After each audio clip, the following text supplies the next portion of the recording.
আজকে যদি নামাজ পড়ি, আজকে যদি রোজা রাখি, আজকে যদি আল্লাহ তাআলার ইবাদত করি, তাহলে কাল কিয়ামতের দিন আমাকে আফসোস করতে হবে। কাল কিয়ামতের দিন আফসোস করতে হবে। আর এখন যদি নামাজ না পড়ি, এখন যদি আল্লাহ তাআলার ইবাদত না করি, রোজা না করি, তাহলে কাল কিয়ামতের দিন আমাকে আফসোস করতে হবে। কাল কিয়ামতের দিন আমাকে আফসোস করতে হবে। সেই জন্য বলছিলাম যে কাল কিয়ামতের দিন আফসোস করে কোনো লাভ হবে না। এখনোই নামাজ পড়ি, রোজা করি, আল্লাহ তাআলার ইবাদত করি, কাল কিয়ামতের দিন আমাদের হিসাব সহজ হয়ে যাবে।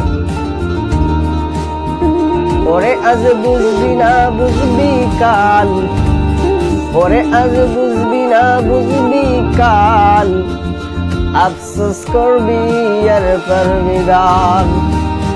ওরে আজ বুঝবি না বুঝবি কাল, ওরে আজ বুঝবি না বুঝবি কাল, আফসোস করবি আর পারবি গাল। সেই গালে তো লাভ তো হবে না, সেই গালে তো লাভ তো হবে না, বুঝবি পরকাল।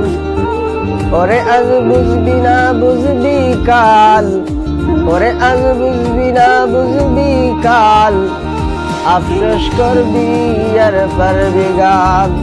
সেই গালে তো লাভ তো হবে না, ওরে সেই গালে তো লাভ তো হবে না, বুঝবি পরকাল। ওরে আজ বুঝবি না বুঝবি কাল, আফসোস করবি আর পারবি গাল। ঠিক কিনা? সেই জন্য বলতেছি, আজকে যদি নামাজ পড়ি, কাল কিয়ামতের দিন আফসোস করতে হবে। কাল কিয়ামতের দিন আমার হিসাব সহজ হয়ে যাবে। আল্লাহ তাআলা আমাদের সকলকে 5 ওয়াক্ত নামাজ জামাতের সহিত পড়ার মতো তৌফিক দান করুন।